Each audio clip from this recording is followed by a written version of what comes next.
guys, it's Sai back here. Welcome back to my podcast. Today I'm going to be talking about the third book in the Harry Potter series, Harry Potter and the Prisoner of Azkaban, and hopefully finishing it. Fun fact, I have relocated from Singapore to London. Now, where were we? Right. Buckbeak the Hippogriff had been executed and Malfoy had been punched. So Harry, Ron and Hermione were standing in front of Hagrid's hut, of course, about half a mile away because they couldn't be too close or else they'd get in trouble. And Harry just remembered a divination lesson that he had a few days ago. And it was kind of weird. Not the lesson. Divination lessons are always weird. No, it was actually what happened after the lesson. Professor Trelawney had told Harry to stay after class because she wanted to tell him his progress in divination. And of course, she said that stupid stuff that she told Hermione, that he doesn't have the power to wield divination or to read the stars and moons, which actually is kind of astronomy. But I don't know why she said that. But then, here's the weird thing. She just completely blacked out. Like, her body was Professor Trelawney's, but the voice that she was talking with wasn't. And it wasn't anything similar. And what she said in the voice was even weirder. She said that the Dark Lord lies alone and friendless, abandoned by his followers. His servants have been chained these 12 years. Tonight before midnight, the servant will break free and set out to rejoin his master. The Dark Lord will rise again with his servants, aid greater and more terrible than he ever was. Tonight, before midnight, the servant will set out to rejoin his master, and then the weirdest thing happened. Professor Trelawney just came back to her old self and she fell face first onto her desk. Then she got up and pretended like none of this happened. Well, she wasn't even actually pretending. She didn't know any of that thing that she just said. She had said it in whatever voice she had said it. So that was the weird thing. Then Harry kind of got shot back into reality and realized that wasn't actually happening right now. It was just his thought. Then what happened next? Well, Ron was holding scabbers and Hermione was pretty sad because Buckbeak had done nothing. It was all Malfoy's fault. Then Scabbers, like before, started getting really scared and he started wriggling around in Ron's hands. Then he literally jumped out of Ron's hands and started running towards, you didn't guess it, the Whomping Willow. So they were actually standing a little bit close to the Whomping Willow. So, well, they of course weren't close enough to be attacked by it, but maybe a few yards away. And Scabbers just literally ran through all the branches into some tunnel. Then Ron was like, what was that about? And he tried running after Scabbers, but then a huge black silhouette came out of the shadows of the Whomping Willow. And it was some black dog. Actually, if you listen to one of the podcasts I made before about Harry Potter and the Prisoner of Azkaban, you would know that when Harry was getting on the night bus, he saw a black dog.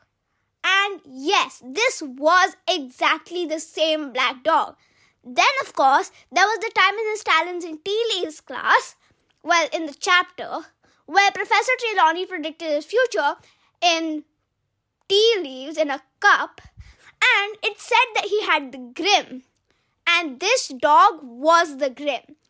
He bit Ron by the leg and dragged him into the same tunnel that Scabbers went through. Then Harry and Hermione looked at each other and raced for the Whomping Willow. There was a lot of getting hit with branches and all, and it was pretty rough. First, Hermione got swung by a branch all around the tree. Boy, would I get dizzy if that happened. She could barely stand up. And Harry, on the other hand, was getting tossed around like a baseball. Wow, that was pretty rough. And the worst thing was the fact that they didn't even know what was happening to Ron. What if he was hurt? I mean, he got bit by a dog without immediate medical care. That would be pretty rough for a muggle like me or you. But, I mean, he is a wizard. So, let's continue and see what happens next. Then, finally, somehow, Harry and Hermione got through the same tunnel that Pettigrew went through. And then Harry remembers something. You remember the Marauders map that Fred and George gave them? They said that if he wanted to go to Hogsmeade, then he would have to use some secret passage because he didn't have a sand slip. Well, he did use the secret passage through the statue near Gryffindor Common Room, but there was another one which led to the Honeyduke's cellar. No, not the Honeyduke's cellar. The Shrieking Shack. That's right, the most creepy place, which right outside the fence, Harry had an invisible snowball fight with Crabbe, Goyle and Malfoy. Well, anyway, let's forget about that. Harry remembered that right while he was tumbling through the tunnel. Should have remembered that earlier and maybe told Hermione. Harry? Well, while they were tumbling through the tunnel, Hermione remembered something. She remembered the fact that Harry had the Marauders map and she remembered kind of the same thing that he did. Except she also remembered that the Shrieking Shack has some howls coming out of it. And of course, being the Hermione she was, she knew that those were probably the howls of a werewolf. What if Ron was bit by one while he was in that Shrieking Shack? Well, let's continue to find out. So, they were tumbling down with no idea what type of danger Ron was into. And then they reached the bottom. They saw Ron whimpering against the wall underneath some painting. Of course, everything in the Shrieking Shack was pretty much shattered, and the Shrieking Shack kind of leaned side to side. I mean, it was a magical building in a way. Then, Hermione and Harry ran to Ron, and Hermione noticed that Ron had a broken leg, which is why he couldn't even get up. Then, Ron whimpered. Of course, he was out of breath, though. He said, the dog. That's right, it wasn't a dog. The dog Harry saw before the night bus, the Grim, it wasn't the Grim or a dog. It was a human. It was, dun dun dun, Sirius Black. That's right, the mass murderer was right in front of 3 underage kids who were barely 14. And he had a wand, that's right. Once Harry saw Sirius, he leaped at him. He needed to kill this guy. He was the reason that his parents were dead. Of course, he didn't have the power to literally say any spells, so he just started punching Black wherever he could reach. Of course, Hermione was still helping Ron, and then, out of nowhere, Crookshanks. That's right, Hermione's ginger cat, who was supposed to be the one who killed Scabbers, but of course Scabbers survived. He came out of nowhere. If you guys didn't know, Crookshanks is actually male, not female. The name kind of sounds like that. He literally came out of nowhere. And then, once Harry was out of breath, he got up and grabbed his wand and pointed it at Black. Then, Black was of course still on the floor. Because, would you try to get up when a 14-year-old boy tries to beat you up because you supposedly were the reason his parents died? I don't think so. So, then, Harry pointed the wand at Black. Then, Crookshanks did the unthinkable. She crawled up onto Black's heart like a lump of coal. Then, Harry said that if I have to kill Crookshanks with Black, I'll do it. She's in the league. Of course, Hermione disagreed, but she was in no breath to say that. She just got swung around by the Whomping Willow and tumbled down through a tunnel to see Ron with a broken leg. And then to see that the mass murderer Sirius Black could turn into a dog. I don't think she would have the mind to literally say anything at this point. Then, even even more unthinkable things happened. Boy, is this going to be a long one. Out of nowhere, Lupin came in and he stupefied Harry to the wall where Hermione and Ron were. Harry was really surprised. I mean, he had some bad teachers like Lockhart and of course Quirrell, who was in the league with Voldemort at the back of his head. But he never really thought that Lupin would be evil.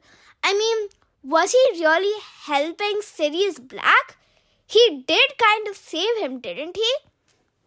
And the worst thing was, Lupin was by far Harry's favorite defense against the dark arts teacher. So, to think of him teamed up with the man responsible for his parents' death, that was pretty unthinkable. Then, Sirius and Lupin helped Sirius up. And then, they both hugged each other like they were old friends. Because they were. And Hermione was like, "You traitor." Lupin looked at her like she didn't know the answer to 1 plus 1. He was really confused. But not as confused as Harry and Ron, because at least Hermione understood something. Then she said, "You're a werewolf. I didn't think that you would be an evil one, so I kept it a secret from everyone. First of all, your boggart was a full moon," which you would have known because Lupin protected Harry from his boggart, which was a Dementor. And then she said, when Snape was teaching us about werewolves, it happened to be the day where there was a full moon, which is why you was on sick leave. Then she said, and you've been helping Black into the castle by giving him Neville's card of, the thing with the passwords for the fat lady so that Black could get in. And then she also said that you were the reason you helped Black into the castle, and you've been trying to help him kill Harry too. Then Lupin said, "Tisk, tisk, tisk, Miss Granger, only 1 out of 10. 1 out of 3. Yes, you were right. I am a werewolf, and it was from the boggart, of course. A little bit of a giveaway, wasn't that?" Then he said, "But I have not been helping Black get in the castle, and I have most certainly not been helping him kill Harry, because that is not what he's here to do today. But one will die today," said Black, interrupting Lupin. He might be a mass murderer, but he can't have Lupin take all of the talking. Then Ron got up on his broken leg and he said that, you have to understand, when you have a broken leg, if you ever had, or any broken bone, it pains a lot. And Ron had a broken leg and he literally stood up on it just to say, if you want to kill Harry, you'll have to get through us first. Of course, if you've only watched the movies, you know that the line was given to Emma Watson, who acted as Hermione Granger. But in the books, it was actually Ron who said that. Then Harry said that no one's going to be dying here today, especially not the two of you.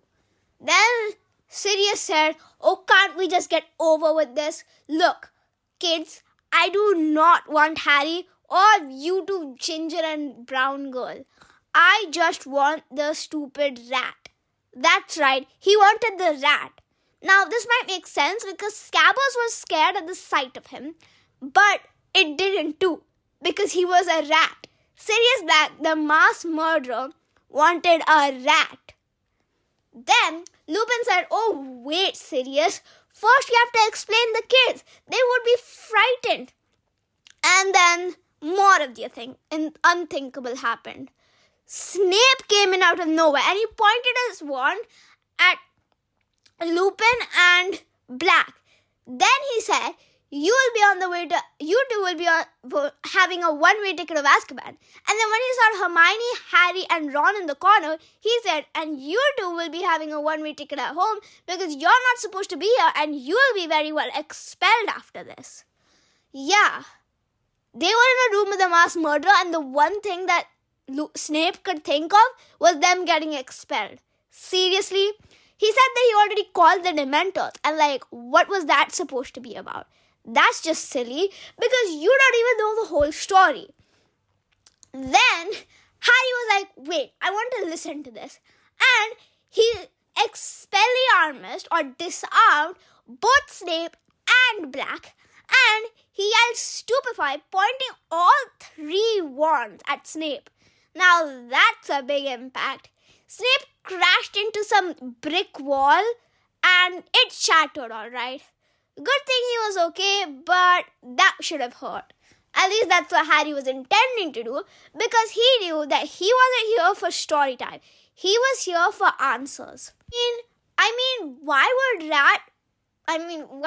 Black want a rat? And why scabbers? There were 1 million rats in the world, man. And you had escaped refuge from Azkaban, so I'm pretty sure you've met a few. Why did he come all his way to Hogwarts for scabbers? Then Lupin said, look, Ron, the only reason we want to kill your rat is because he's not a real rat. Think of it. He's lived for 12 years. Then Ron said, because he's a healthy rat. We feed him every once a week. Hermione slapped her face. Once a week, she yelled. Who feeds a rat once a week? And how would that rat survive for 9 years? Phew, that's not a healthy rat, Ron. Then Lupin continued, that's because he's a human. He's an animagus. Look, when we, the creators of the Marauders map, Harry's jaw fell open. You're the creators of the Marauders map? How?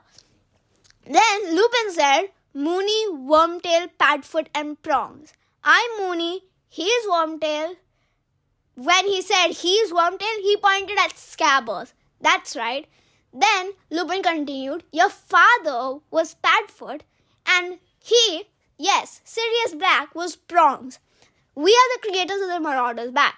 We used to be friends here at Hogwarts, and that's how I knew your father so well. We were best friends, in fact. And you see, I used to become a werewolf every night in the Shrieking Shack, and my friends were always scared that I would get hurt. So they became unregistered anime guy. Anime guy, if you didn't listen to Professor McGonagall's transfiguration lesson, is when you can transform into any animal. But of course, Professor McGonagall was a registered anime guy. But not Moody, of course. Not Moony, who's Lupin. He was an unregistered anime guy because he was a werewolf. And he didn't need to become one. Because the only reason that Padfoot, Prongs and Wormtail became unregistered anime guy was so that they could protect Lupin. And why would they need to protect him? Because when he's a werewolf, he can go rampaging, literally into the Forbidden Forest, where even the centaurs could kill him. So they had to keep an eye on him. But of course not as humans, because then they themselves would die. So they became unregistered anime guy, because when in their animal form, werewolves can't hurt them. So that was their plan, and every day they would come into the Shrieking Shack to do the, turning into a werewolf thing. But the only reason that Lupin wasn't gone every day on the full moon is because there's something called Wolfsbane potion.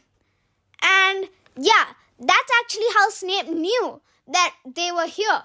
He didn't actually know that Sirius Black and Ron, Hermione and Harry were in the Shrieking Shack. He just came to give Lupin his Wolfsbane potion, which he forgot. I know, right? Protective much? You would never think that Snape would actually do that. Then Lupin continued that then when Lily and James were going into hiding because they knew that Voldemort had chosen Harry to be the chosen one, which also kind of connects to the prophecy, but that's a really big spoiler, so you have to wait for somewhere around the 5th book.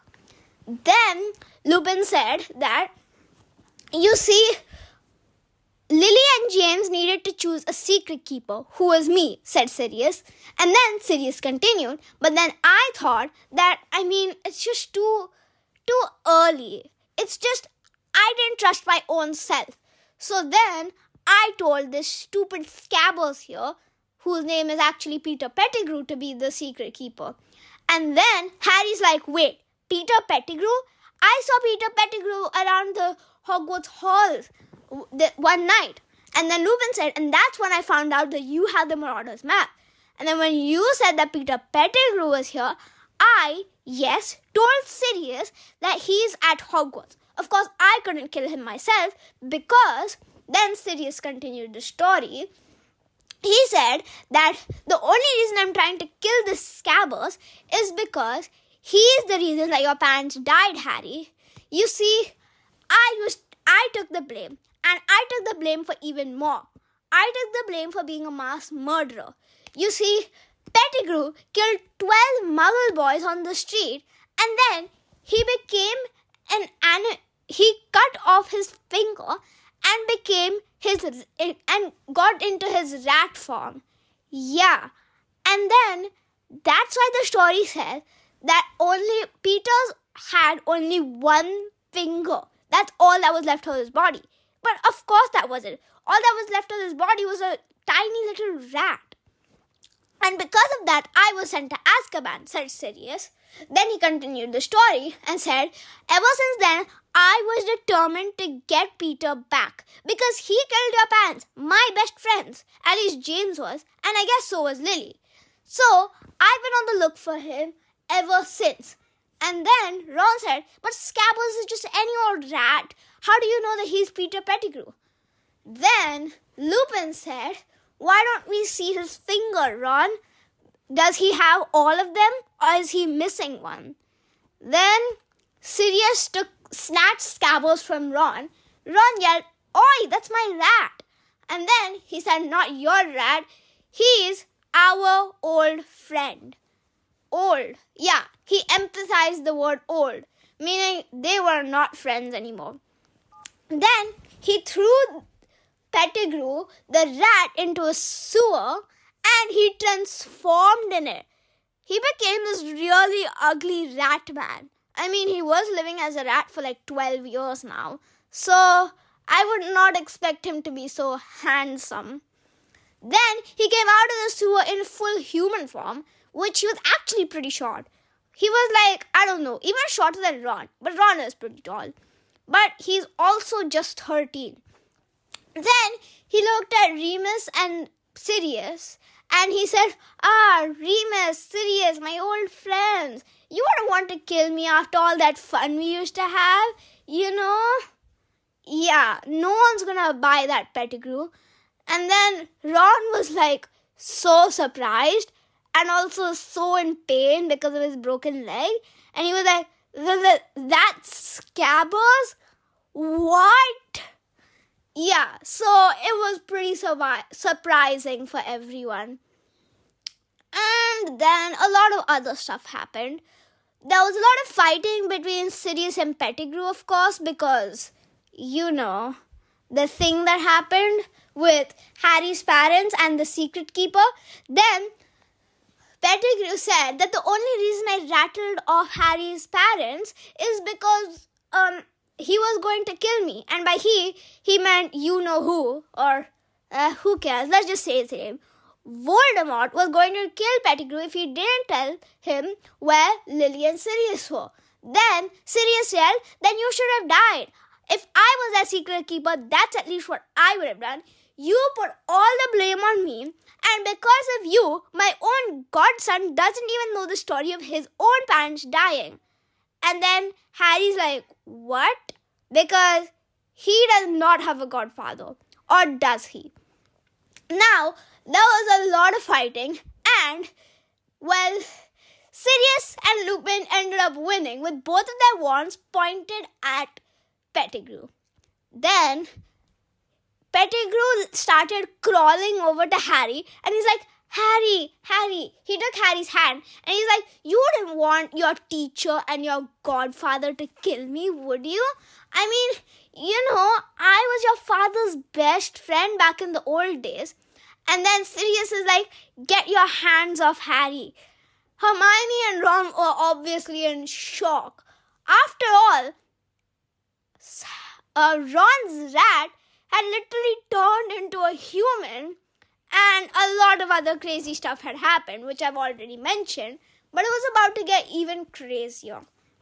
Trust me, you're not ready for this, unless you've already read the books, of course. Then, what happened next was, Peter Pettigrew, he was like so scared, because that's the scared guy he is. And spoiler alert, he was actually slotted into Gryffindor. That's right, Gryffindor. What a betrayer. Then he was so scared he was going to die when Harry jumped in, and he's like, no, wait, don't kill him yet. Severus Snape said that there are Dementors out there waiting for Black. We'll just feed him to the Dementors. They'll understand, won't they? Then Remus is like, I guess so, but Harry, you're sure you want to do this? The end decision is on you, but this is the man who is the reason that you are an orphan. You sure? Then Harry's like, yeah. And then they chained Peter up, and they were going to feed him to the Dementors with the Dementor's kiss, which basically just sucks out your soul. And then you're just going to be the sad guy with no soul, no happiness, all sad thoughts. Just like how Harry felt on the Hogwarts Express when he didn't get the Dementor's kiss, but he remembered his mother's screams when, she was murdered by Voldemort. Then, after that, Harry said that if Pettigrew transforms into a rat and escapes, I will kill him. Then they walked outside, and Dementors came after Black. That's right, Black. Harry hadn't really thought this through, because even though he knew that Sirius was innocent, the Dementors sure didn't. And then, the worst of the worst. Lupin saw the full moon and started to transform into a werewolf. Oh boy. Okay, so then a lot of stuff happened. First of all, Harry started running after Sirius because he was running away from the Dementors. And luckily Harry had his wand, of course. But Sirius didn't. And of course, Harry didn't know that many spells. So, problem much? Of course, Hermione and Ron were trying to get their way to Hogwarts. And also, of course, trying to help Lupin. Then, Sirius went over to Lupin and hugged him as hard as he can. And then he yelled, come on Lupin, you don't need to transform. You've taken your Wolfsbane potion, haven't you? Oh, that's what Snape was here for, right? Think of the man that you are deep down inside. You're not a werewolf. You're just a werewolf because Fenrir Greyback transformed you into one, who is aka the most evil person in the series.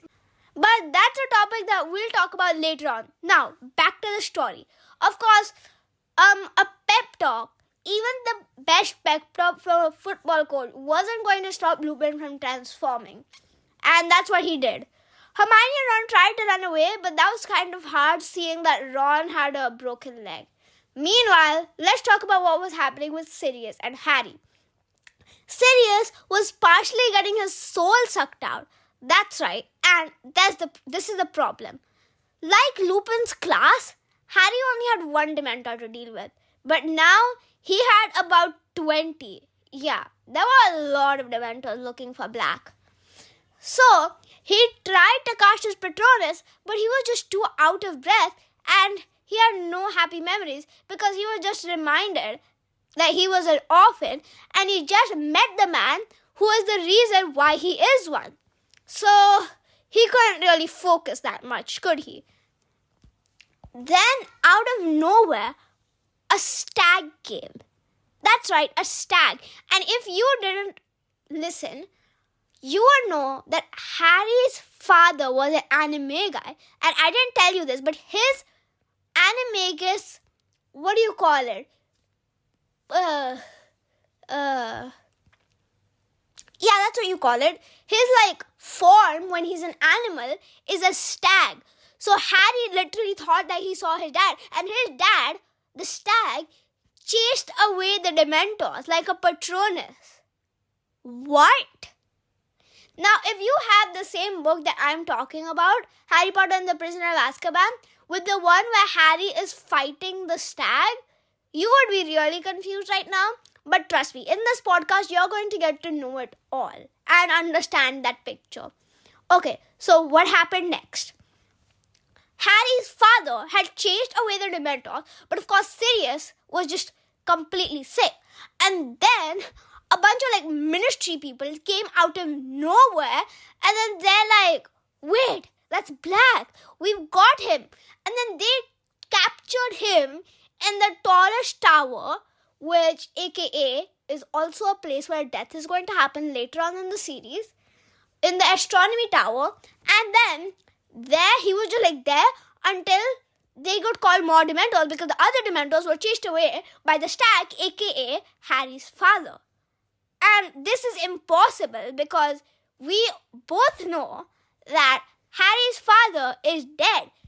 Pettigrew tattled off to Voldemort, giving James and Lily's location, and because of that, Voldemort killed them. So how did Harry see his father in animal form? That was impossible, because if you didn't know, Harry's father didn't apply to become a ghost. He started a new life in the afterlife.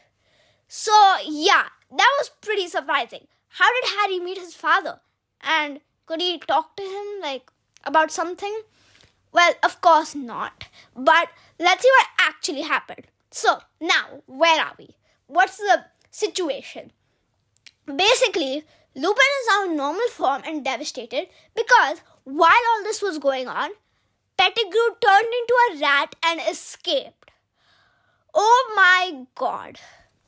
Okay, so situation. Pettigrew escaped, Lupin is back to human and probably going to lose his job. Then, next situation. Sirius is trapped in the astronomy tower, waiting to be given the Dementor's kiss. Harry, Hermione and Ron are in the hospital wing because Ron has a broken leg and Harry and Hermione are just with him. Fudge is also there because he's the Minister of Magic, and he was one of the people who saw the Dementors getting chased away by Harry's father, aka the Stag. So he trapped, Sirius where he is right now. Okay, what happens next? So basically, Dumbledore comes in after talking with Fudge, and he said, I think 7 turns of times might do a well job, Miss Granger. And then he winks at Hermione. Why does Dumbledore have to be so confusing? Okay, of course, he definitely wasn't confusing to Hermione, the greatest witch of her time, because she actually understood what he said, unlike Harry and unlike Ron, who was whimpering in pain. So, Madame Pomfrey came in to give Ron some medicine for his broken leg. Now, she says that a broken leg can be fixed in a second, but a broken leg which has been run on, stood on, and a bunch of other things on might take about an hour or two. And of course, in normal circumstances, that would take months or probably even a year. Then, when Ron was half awake, half asleep, because it was already dark out. Of course, in England, it gets really dark really early, but still, it was really dark out. So, I wouldn't blame him to be tired after having a broken leg and running on it a bunch. While Hermione and Harry were still in the hospital wing, and Hermione actually understood what Dumbledore had said, and she took out a necklace. Now, if you know Harry Potter and you search Harry Potter necklaces anywhere, you're going to see this necklace. It's like gold and it has an hourglass in the middle with the middle part can spin. That's called a time turner. Hermione put it around her and Harry's neck and turned it 7 times, just like Dumbledore said, and that brought them back to 7 o'clock. That's a lot of time, considering it was about 8, 9 or 10 at that time. So, wow. The time turner basically brought them back in time. That's right, back in time. And then Hermione said that I've been using this ever since the start of the term so that I can take my extra classes. Professor McGonagall gave it to me in my second year, which is what you saw me talking to Professor McGonagall with this morning. Not morning, that was stupid. The start of the year.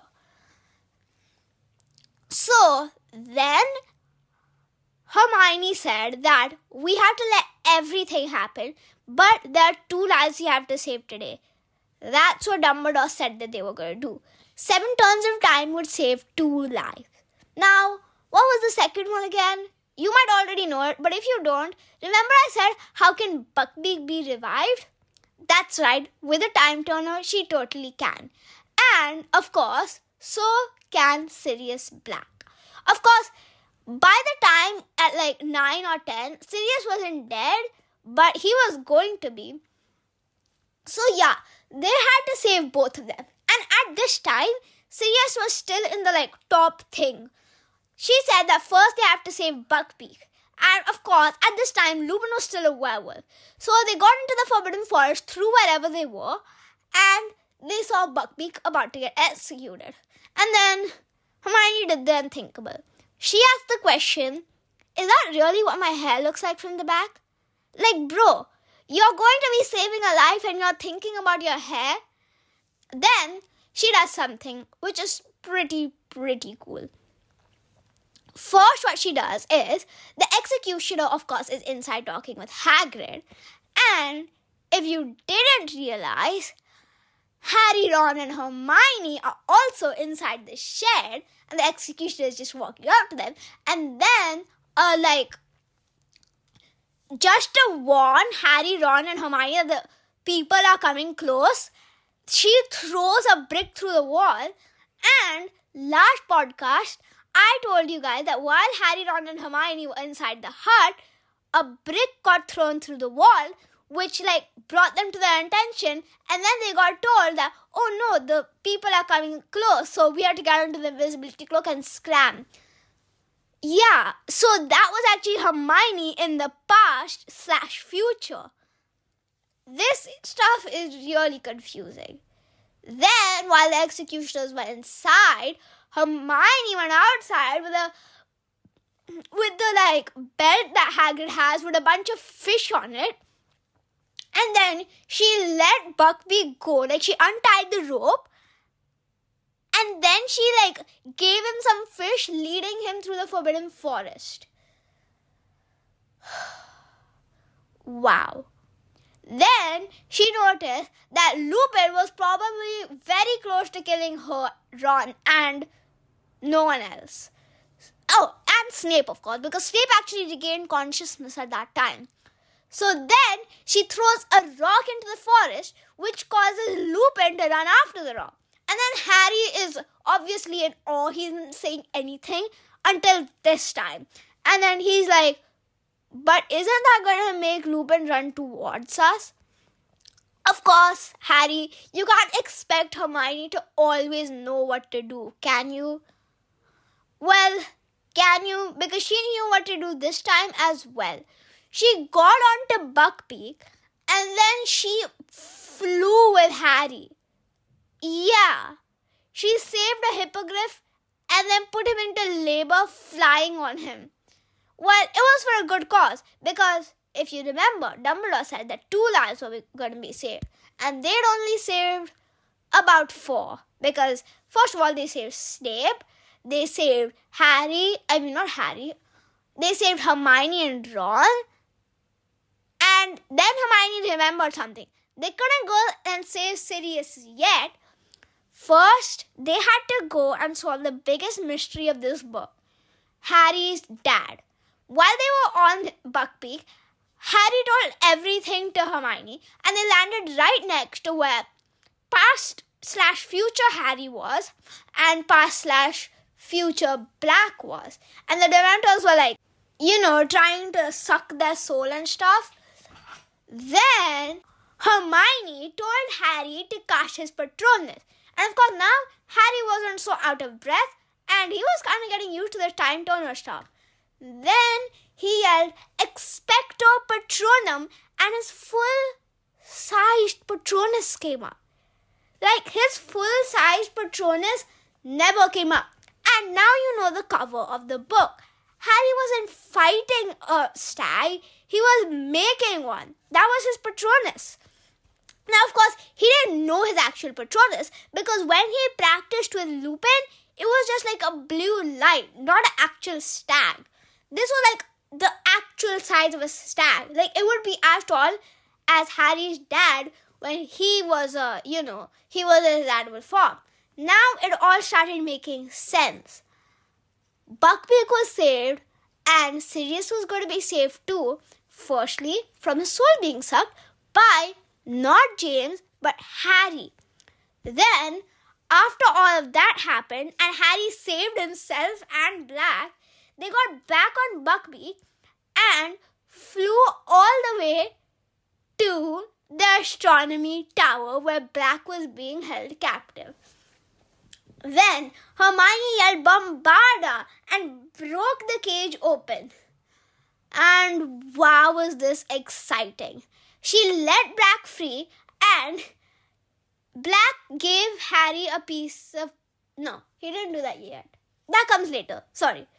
And then he told Harry, I'm your godfather. Your parents actually chose me to be your godfather. Then Harry's like, can I come with you? I'm going to be expelled anyway. And then Dumbledore comes up and he's like, oh no you won't. Because he already knows that all of this is going to happen. And then Dumbledore says, hey Black, why don't you get going because the ministry is already coming for you? Then all three of them, well Black's already gone and so is Buckbeak because he goes on Buckbeak. All three of them, I mean Hermione, Harry and Dumbledore, go back to the hospital wing where Ron, poor Ron, who doesn't understand anything, was. Wow, was that exciting. Now we get to the few exciting parts. A few weeks later, Harry got a signed slip for Hogsmeade from Sirius Black, who was his guardian. Of course, his name wasn't written on there, but he pretended to sign like Vernon because, if his name was written on it, then, yeah, they would know that, I'm kidding. He just wrote his actual name because it made no sense because the ministry is not going to look at the Hogsmeade slips, are they? So Harry got to go to Hogsmeade without his invisibility cloak and Marauder's Map. Of course, he still had those things, but he didn't need them as much as he did before he got the slip. And yeah, there was a lot more. Ron was so confused when they came back. And he was like, what? What? You were there and then you disappeared and then you come back through the... Huh? Did you guys apparate or something with that necklace? Hermione, of course, told Ron everything. And of course, in the end, you guessed it, he said bloody hell. Wow, that was a really exciting story and probably one of my most favorite books in Harry Potter. Well, next time you'll see me doing a Harry Potter podcast, it's going to be starting with the Goblet of Fire. So, see you next time, stay tuned and bye!